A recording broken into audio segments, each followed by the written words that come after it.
사람의 성정은요 대부분 비슷해서 남들이 하고 싶어 하는 일은 나도 하고 싶고요, 남들이 하기 싫어하는 일은 나도 하기 싫어합니다.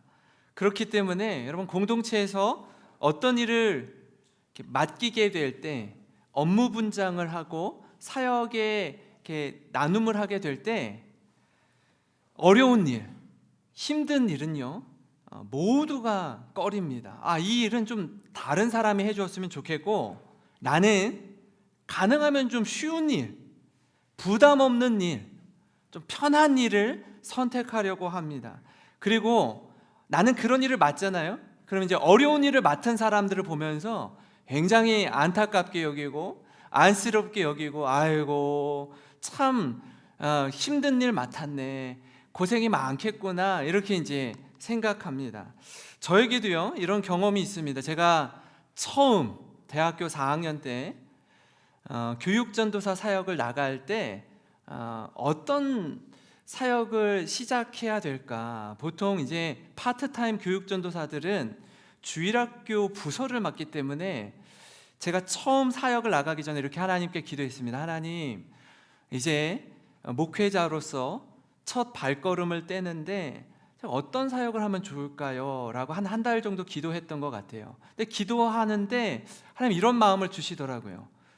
저의 유년기, 또 중고등학생 시기, 또 이렇게 대학생 시절을 보내면서 저에게 가장 행복했던 순간은 언제인가, 이런 생각이 드는 거예요.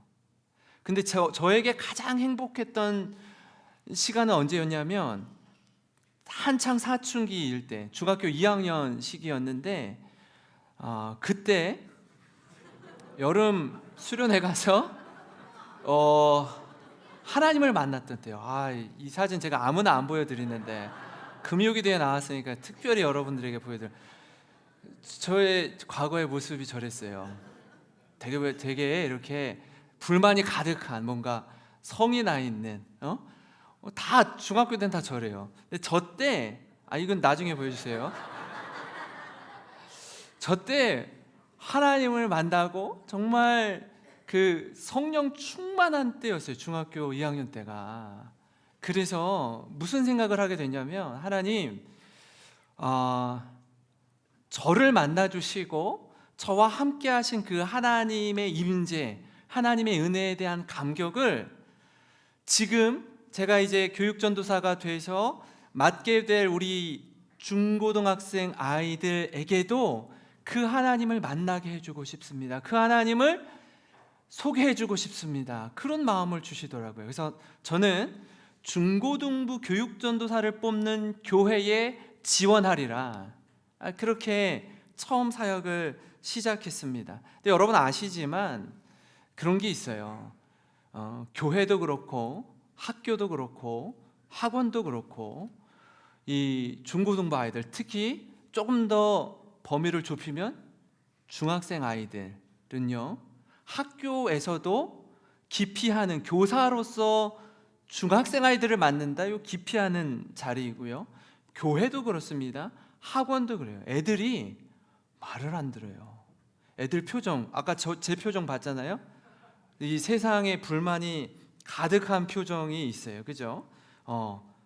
이건 괜히 이렇게 눈에서 레이저가 나오는 표정이에요. 예배 드리러 왔는데 예배에 집중하지 않아요. 이렇게 저를 째려봐. 괜히 화가 잔뜩 나 있어요. 그리고 그냥 앉아서 내가 여기 와준 것만으로도, 예배 드려주는 것만으로도 전도사님은, 목사님은 나한테 100번 감사하셔야 됩니다. 약간 이런 표정으로 쳐다보고 있는 거예요. 아니나 다를까 정말 예사롭지 않더라고요. 사역이 쉽지 않더라고요. 사역이 쉽지 않아요. 아까 그 다음 사진은 뭐냐면 제 고등학교 졸업 사진이에요. 아까 그건 중학교 졸업 사진이고, 고등학교 졸업, 조금 상태가 좋아지지 않았습니까? 그죠? 좋아졌어요. 그리고 있다가 제가 이제 대전에 사역할 때 사진 하나 찍으라 그래서 이제 찍었어요. 찍었는데 이 사진이에요. 사람은요 10번 되는 거예요. 중학교 때 모습이 전부가 아닌 거예요. 저 이제 목사가 되고 저기 가서도 또 중등부 사역을 했는데, 제가 중등부 사역을 15년을 했습니다. 15년을 했기 때문에 좋은 교회, 제가 존경하는 목사님들이 사역하는 담임하는 교회에 가서, 여러분 남들이 볼 때는 중등부 사역을 15년에 거의 암에 걸릴 거예요. 아마 힘든 사역, 남들이 안 하는 사역을 했기 때문에 좋은 교회에 갈 수 있었어요. 존경하는 목사님 밑에서 배울 수 있었습니다. 처음 단순하게 생각하면 불쌍하게 생각할 수 있지만 멀리 내다보면요, 여러분 그게 얼마나 큰 축복인지 금방 깨달을 수 있습니다.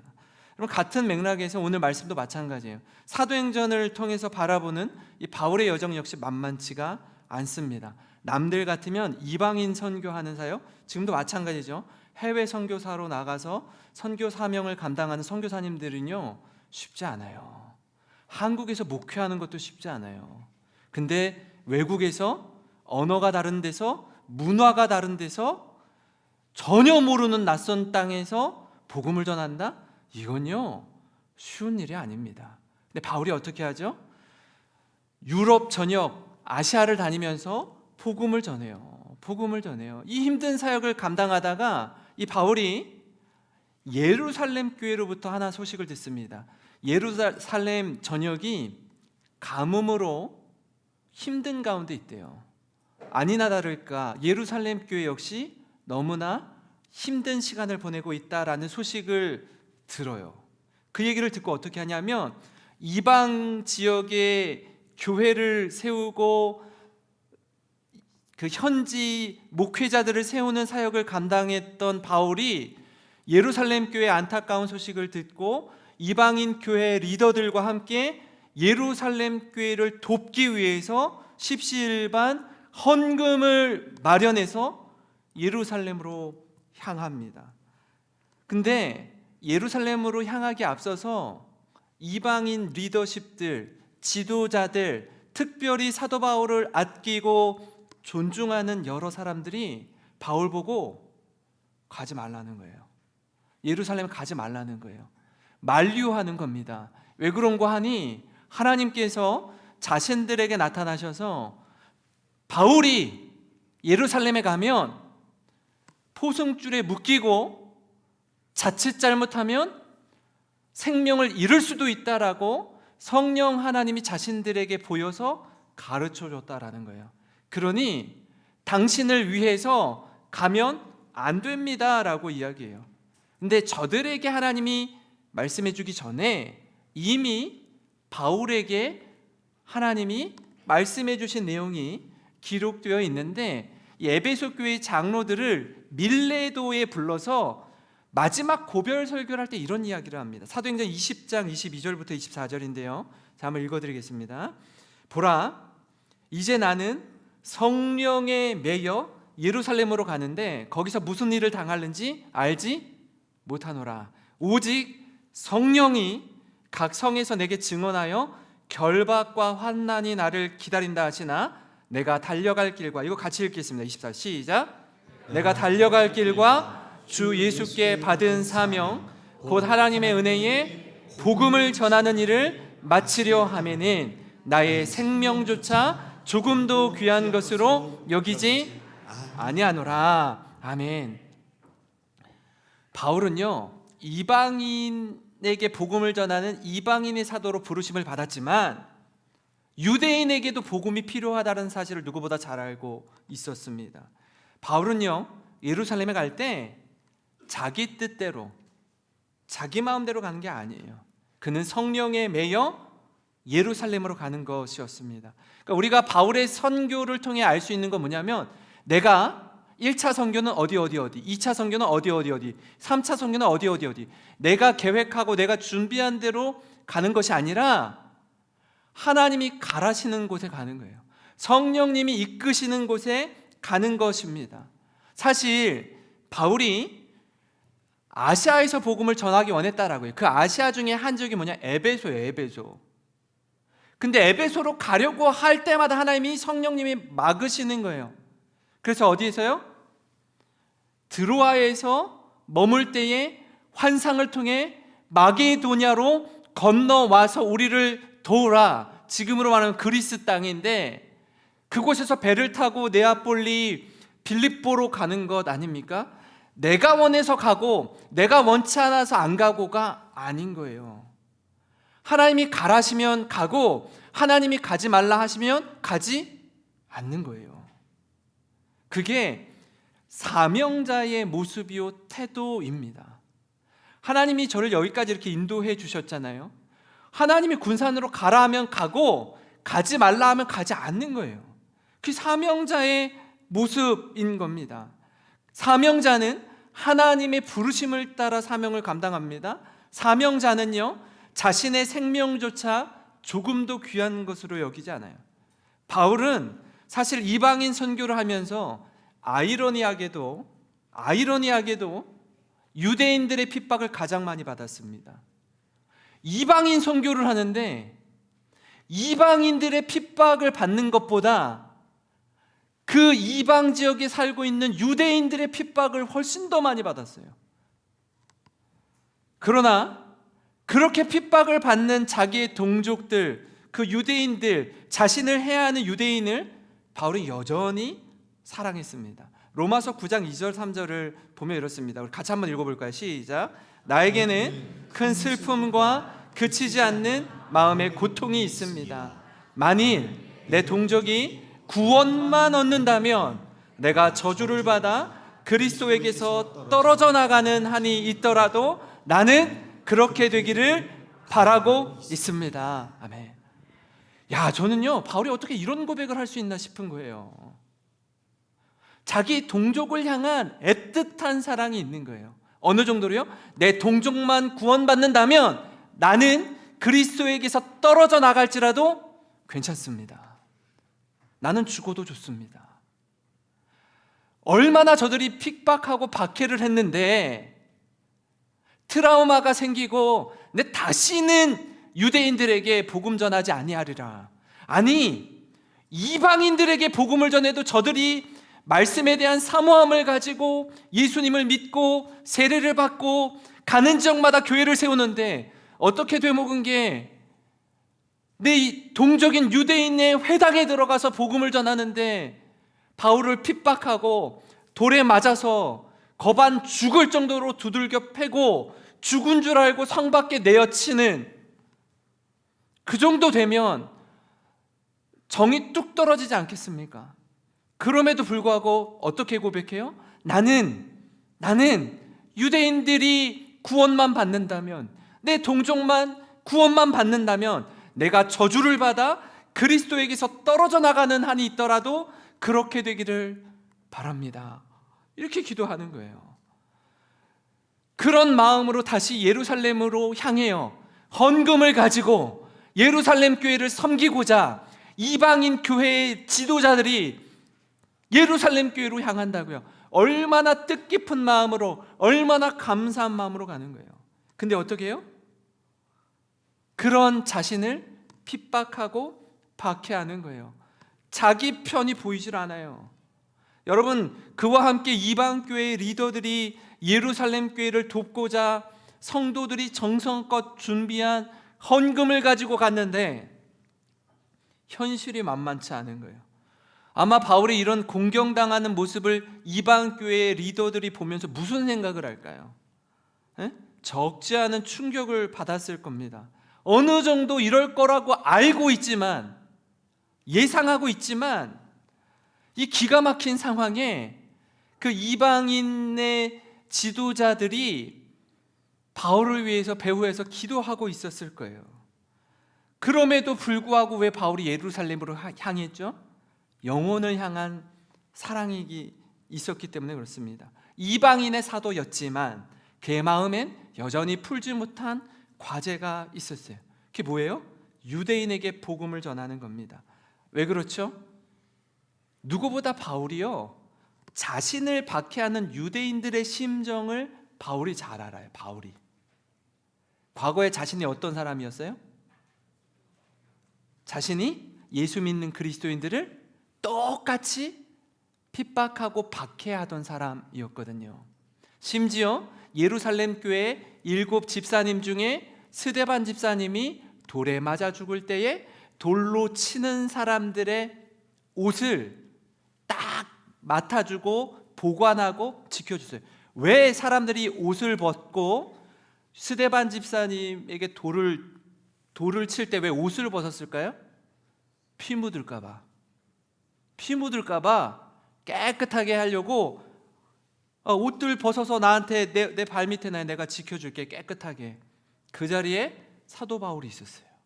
바울이 이런 사람이었어요. 그렇기 때문에 지금 자신을 핍박하고 자신을 돌로 치려고 하고 죽이려는 이들의 심정을 과거 자신이 행했던 모습이기 때문에 누구보다 잘 알고 있어요. 그래서 어떻게 해요? 내가 만난 예수님, 내가 믿는 복음, 저들도 예수님을 만나고 저들도 그 복음을 믿기 원하는 간절함이 있었다고요. 이런 과정 속에 생명을 위협하는 모진 박해를 받는 걸 감당하고 감수하는 겁니다. 여러분, 이런 12명의 제자와 사도 바울에 의해 전파된 복음이 2000년이 지난 지금도 온 세상에 놀라운 영향을 미치고 있습니다. 여러분, 이 말씀을 통해서 다시 한번 이 사실을 확인하고 도전받는 우리 모든 성도님 되시길 주님의 이름으로 축원합니다. 여러분, 바울이 이런 사역들을 펼쳐가면서 핵심 원리가 있는데요, 그 중에 몇 가지를 함께 나누고자 합니다. 첫 번째는 뭐냐면요, 바울 사역의 핵심 원리 첫 번째는 뭐냐면 권리 포기입니다. 바울이 이방인의 사도로 복음을 전할 때 가지고 있던 그 자신의 그 네임밸류, 자신의 이력, 자신의 커리어가 대단히 화려했습니다. 어떤 게 있냐면 그의 학력이나 가문이나 신분, 엄청난 신분을 가지고 있었지만 하나도 드러내지 않았어요. 하나도 사용하지 않았습니다. 그는 철저히 복음을 위해서 자신이 가지고 누리고 있던 모든 걸 포기하고 오직 복음 전도, 영혼 구원을 위하여 힘쓰는 사역을 했습니다. 우리가 지금 빌립보 교회에 쓴 편지를 통해서 그 바울이 어떤 마음으로 선교 사역을 감당했는지 알 수 있는데요, 빌립보서 3장 7절부터 9절입니다. 제가 한번 읽어드리겠습니다. 그러나 무엇이든지 내게 유익하던 것을 내가 그리스도를 위하여 다 해로 여길 뿐더러 또한 모든 것을 해로 여김은 내 주 그리스도 예수를 아는 지식이 가장 고상하기 때문이라. 내가 그를 위하여 모든 것을 잃어버리고 배설물로 여김은 그리스도를 얻고 그 안에서 발견되려 함이니 내가 가진 의는 율법에서 난 것이 아니요 오직 그리스도를 믿음으로 말미암은 것이니 곧 믿음으로 하나님께로부터 난 의라. 여러분, 그렇습니다. 바울이 지금까지 쌓아온 업적, 자랑으로 삼았던 모든 것, 경력, 가문의 자랑, 이 모든 걸 어떻게 여겼대요? 배설물로, 똥으로 여겼대요. 아무 의미 없는 것으로 여겼다라고 이야기해요. 왜요? 내 주 예수 그리스도를 아는 지식이 가장 고상하기 때문에, 가장 가치 있기 때문에, 가장 소중하기 때문에 그렇습니다. 이게 은혜요, 감격이에요. 그러니까 바울 사역의 핵심 뭐냐면 권리 포기였습니다. 그런 바울이 오늘 말씀에 중요한 순간에 자신이 로마 시민권자라는 사실을 밝힙니다. 왜 그럴까요? 왜? 너무나 중요한 이유가 될 텐데 그건 잠시 후에 제가 두 번째 대지를 나눌 때 여러분에게 말씀드리겠습니다. 먼저 그는요, 이 위험천만한 상황에서 자신이 디아스포라 유대인이요 히브리인일 뿐 아니라 로마 시민권자임을 밝히는데요, 22장 24절부터 25절 우리 한번 같이 읽어보겠습니다. 시작. 천부장이 바울을 영내로 데려가라 명하고 그들이 무슨 일로 그에 대하여 떠드는지 알고자 하여 채찍질하며 신문하라 한데 가죽줄로 바울을 매니 바울이 곁에 있는 백부장더러 이르되 너희가 로마 시민된 자를 죄로 정하지 아니하고 채찍질할 수 있느냐 하니, 지금 바울이 천부장에 의해서 사람들에게 변증하고 변론하는데 이걸 듣던 유대인들이 바울을 가만두려고 하지 않는 거예요. 듣기 싫어하는 거예요. 복음을 거부하는 거예요. 막 소요가 일어나고 동요가 일어나니까 그냥 몇 대 때리고 좀 풀어줄까? 이런 마음으로 그를 가두려고 하는데 이때 바울이 로마 시민권자라는 사실을 말하는 겁니다. 여러분, 여기서 흥미로운 한 가지 사실이 있는데 뭐냐면 바울과 천부장의 이야기예요. 백부장에게 바울이 이야기하니까 백부장이 겁이 잔뜩 질려가지고 천부장에게 가서 보고해요. 저 바울이 로마 시민권자라고 합니다. 천부장이 깜짝 놀래요. 네가 로마 시민권자냐? 그렇다. 근데 천부장이 여기서 묻지도 않은 그 뭐죠? 안궁금 안물은 뭐 이런 거 뭐라 그러죠? 안궁 안물 안 물어봤는데, 궁금하지 않은데 천부장이 뭐라고 해요? 나는 로마 시민권을 돈을 주고 샀다라고 천부장이 이야기해요. 나는 나면서부터 로마 시민권자다라고 이야기를 합니다. 여러분, 당시 바울은요, 유대인일 뿐 아니라 디아스포라 유대인이었기 때문에 히브리어에도 능통했고요, 또 헬라어에도 능통했습니다. 또 로마 시민권을 가지고 있었어요. 그리고 자신이 로마 시민이라고 이야기해요. 예사롭지가 않습니다. 당시의 로마 시민권은요, 지금의 미국 시민권보다도 훨씬 더 강력한 혜택과 힘을 가지고 있었습니다. 제가 대전에서 사역할 때 한 목사님이 그 미국 시민권자였습니다. 중국에도 같이 가고 미국에도 같이 가고 이렇게 하는데 줄 서는 라인이 다르더라고요. 그 우리나라 그 여권이 지금 파란색으로 바뀌었지만 예전에는 초록색이에요, 구여권은. 근데 미국 여권은 파란색입니다. 파란색. 근데 통과하는 라인이 달라요. 줄을 서지 않아도 그냥 팡팡팡팡 들어가더라고요. 되게 부럽더라고요. 그런데 여러분, 지금 우리나라 여권의 그 인지도, 여권의 신뢰도가 어느 정도냐면 세계 2위예요. 세계 2위예요. 대한민국 국민이라는 걸 우리가 보통 이 나라에선 주민등록증이나 운전면허증으로 증명하지만 외국 나갈 땐 무조건 여권 가지고 가야 합니다. 우리나라 여권은요, 192개국의 나라를 갈 때 무비자로 갈 수가 있어요. 비자 없이 갈 수 있어요. 예전에 우리 미국 갈 때요, 얼마나 피를 말리는지 몰라요. 얼마나 많이 거절당하냐면 통장에 돈 몇 천만 원 가지고 있어야 돼요.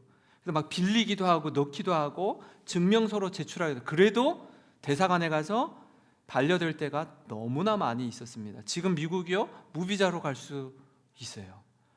엄청나게 좋은 나라가 됐습니다. 그러면 한번 질문 드릴게요. 2000년 전에 자기가 지금 바울이 로마 시민권자라고 하는데 로마 시민권이 있었을까요? 이렇게 종이로? 없었을까요? 있었을까요? 한번 생각해 보세요. 없었어요. 우리나라도 한 1940몇 년도부터 여권을 만들었거든요. 1940년. 그러니까 100년도 안 됐잖아요, 여권이 생긴 지. 2000년 전에 여권이 없어요. 그럼 이거 뭐로 증명해요? 저희가 로마 시민이라고 하는데. 말 똑바로 안 하면요, 바로 즉결 사형 처분을 받을 수 있어요. 거짓말하면. 근데 바울이 지금 로마 시민이라고 해요. 로마 시민의 특권 중에 하나 뭐냐면 황제 앞에서 재판을 받을 수 있었어요. 황제 앞에서. 바울이 지금까지 어떤 자신이 가지고 있었던 모든 그 경력, 이력, 신분, 학력, 어떤 것도 사용하지 않거든요. 이때 사용을 하는 거예요. 이때 사용을 해요. 왜요? 복음을 전하기 위해서. 이 권한을 사용합니다. 왜요? 그가 예루살렘에 있지 않고 로마에 가서 복음을 전하기 위해서. 그래서 나중에 천부장이 이렇게 저렇게 보면은요, 아, 바울이 죄가 없구나. 이거는 자신들의 민족의 종교상의 갈등에 해당하는 거지 특별한 죄가 없구나라고 판단하고 놓아주려고 하거든요, 나중에. 근데 어떻게 하죠? 끝까지 가이사에게, 시저에게 가서 재판을 받겠대요. 의도가 있죠. 로마에 복음을 전하기 위해서. 이 일을 위해서 제가 오늘 말씀의 제목을 뭐로 했죠? 히든 카드로 했어요. 그동안 사용하지 않았던 자신의 로마 시민권 이야기를 하는 거예요. 그것이 자기가 대단한 로마의 국민 백성이라는 걸 드러내기 위해서가 아니라 로마에 가서 복음을 전하기 위해서 자신의 모든 권리를 포기하고 오직 복음이 전해지도록 자신을 내어드렸던 바울처럼 우리도 때로는 주장할 수 있지만, 권위를 주장할 수 있지만 권리를 포기하고 복음이 드러나는 이 일에 쓰임받는 우리 모든 성도님 되시길 주님의 이름으로 축원합니다. 그런가 하면요, 바울 사역의 핵심 원리 다른 한 가지는 뭐냐면 세계 복음화였다라는 거예요. 세계 복음화. 바울이 그의 선교 사역 내내 사실 그의 특권을 전혀 사용하지 않았습니다. 바울을 해하려는 유대인 앞에서 두들겨 맞을 때 그냥 맞았어요. 저들이 위협하고 박해하면 그 자리를 떠나서 피하고 도망치기에 바빴습니다. 그리고 또 다른 곳에 가서 아무 일 없었다는 듯이 또 어떻게 해요? 복음 전하는 거예요. 바울의 선교 여정이 얼마나 고되고 힘들었을지 제가 이번 근본 이 성경 유적지 탐방을 통해서 아주 절절히 느낄 수 있었습니다. 짧은 시간에 바울의 선교 여정을 돌아보는 터라 굉장히 고되고 힘들더라고요. 3개국을 다니려니까 시간이 너무 촉박한 거예요. 그래서 가이드분들이 기상 시간을 새벽 5시에 일어나래요. 5시에 일어나고 6시에 밥 먹고 7시에 출발. 짧게 버스를 타면 5시간, 많이 버스를 타면 하루에 8시간씩 버스를 타고 이동을 하는데 이게 허리도 아프고 힘들고 음식도 그 나라의 물도 잘 안 맞잖아요. 그러니까 몸이 막 이상 신호가 오는 거예요. 이렇게 다니면서 차로 다니고 비행기로 다니고 배로 다니고 하는데도 이렇게 오래 걸리는데 여길 다 걸어갔을 바울을 생각하니까 왜 이 고생을 했을까? 왜 이토록 힘든 여정을 지났을까? 누가 환대해 주는 것도 아니고 누가 좋은 숙소를 제공해 주는 것도 아니고 빌립보의 감옥을 가서 보고 바울이 갇혔던 로마의 감옥을 가서 보는데 정말 기가 막힌 거예요. 말이 안 나오더라고요. 누가 알아준다고, 누가 박수 쳐준다고 왜 이 고생을 할까? 별 생각이 다 들더라고요. 왜 이 일을 감당해요? 영혼 구원을 위해서, 복음 전도를 위해서 자신의 생명을 아끼지 않고 이 헌신한 바울을 생각할 때 막 감동이 되는 겁니다. 그렇게 한 이유가 뭐예요? 세계 복음화에 대한 간절한 기대와 소망이 있었기 때문입니다. 그래서 그는요, 지금 예루살렘에서 로마로 가야 할 사명을 가지고 있었어요. 그래서 이 중대한 시점에 절체절명의 순간에 유일하게 자신을 변호하는 이 로마 시민권을 사용하는 겁니다.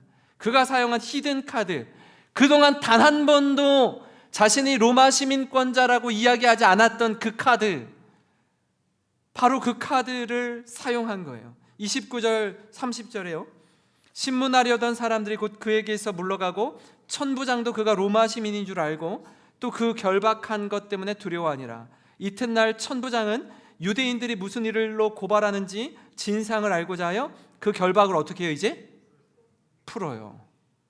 함부로 몸에 포승줄을 묶을 수가 없어요.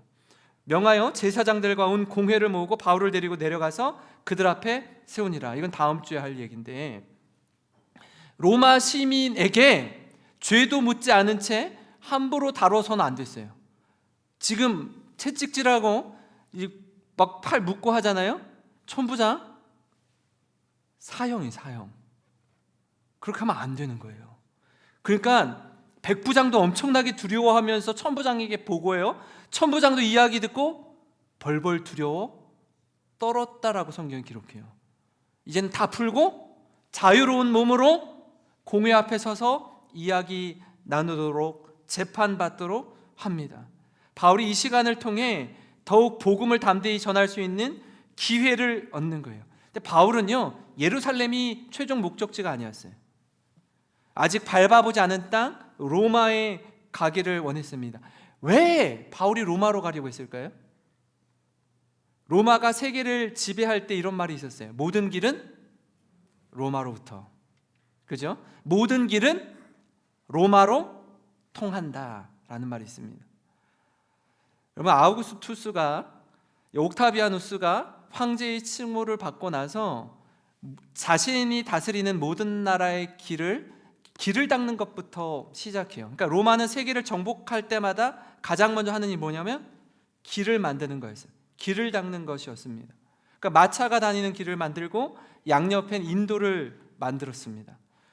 이번에 그냥 수도 없이 다니는데 어디를 가든지 똑같은 폼을 가지고 있고 어느 도시를 가든지 로마가 만든 도시는 아주 기가 막히게 대리석으로 길바닥을 다 2000년 전에 깔아 놓는데 그냥 황당하더라고요. 야, 저들의 문화와 이 힘은 어마어마하구나.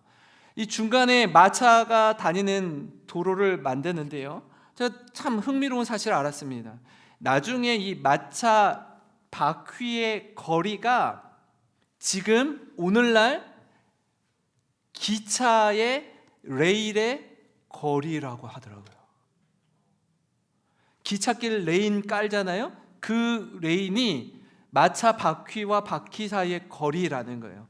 143.5cm. 여러분, 이 거리는요, 말 두 마리가 서로 부딪히지 않고 편안하게 마차를 몰 수 있는 그 간격의 바퀴 거리라고 이야기를 하는 거예요.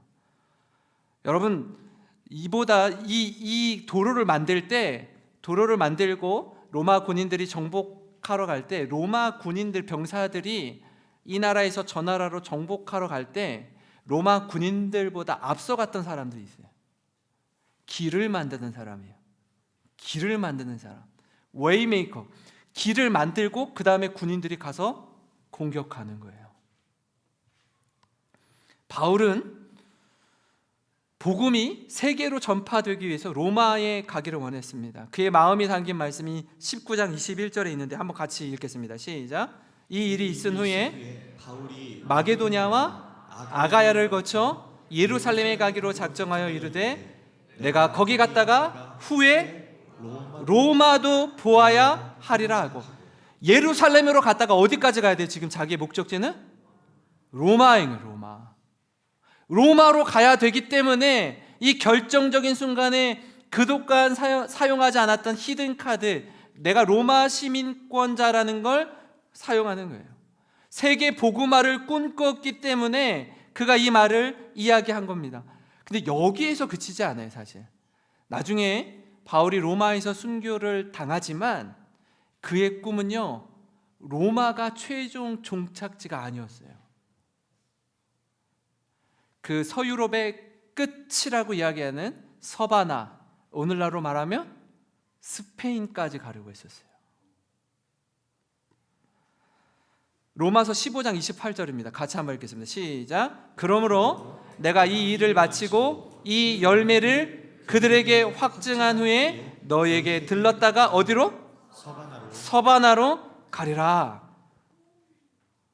그 바울의 이 한 사람의 꿈과 비전이 어땠는지 보여주는 대목 아닙니까? 당시 기차도 없어요. 비행기도 없습니다. 교통수단은 뭐냐면 두 발로 걷거나 배 타고 가는 거였어요. 시간이 얼마나 오래 걸리는지 몰라요. 여러분, 곳곳에 이 여행 가운데 얼마나 많은 위험이 도사리고 있는지 모릅니다. 그럼에도 불구하고 어떻게 해요? 그의 마음 중심엔 세계 복음화를 향한 비전, 하나님의 부르심, 분명한 소명이 있었습니다. 사랑하는 성도 여러분, 우리도 바울처럼 이 영혼구원에 대한 뜨거운 마음, 세계 복음화에 대한 열정을 가지고 우리가 이번에도 일본도 가고 말레이시아도 가고 지난 라오스도 가고 태국도 가고 시야가 넓혀져야 돼요. 이 좁은 군산 땅에서 머무는 게 아니라 여러분 영적인 안목이 열려야 돼요. 그곳에서 복음을 전하는 선교사님들을 보고 현장을 보고 꿈을 꾸셔야 합니다. 꿈을 꿔야 돼요. 저는 이번에 우리 아이들이 청년들이 이 말레이시아 선교에 가서 하나님이 주시는 비전, 꿈, 공부 중요해요. 근데 책상에서 배울 수 없는 현장에 가서 하나님이 깨닫게 해주시는 여러분 이 은혜와 사랑을 경험하는 우리 다음 세대 자녀들, 빛의 자녀들로 살아가는 우리 모든 성도님, 우리 자녀 세대 되기를 주님의 이름으로 축원합니다. 여러분 오늘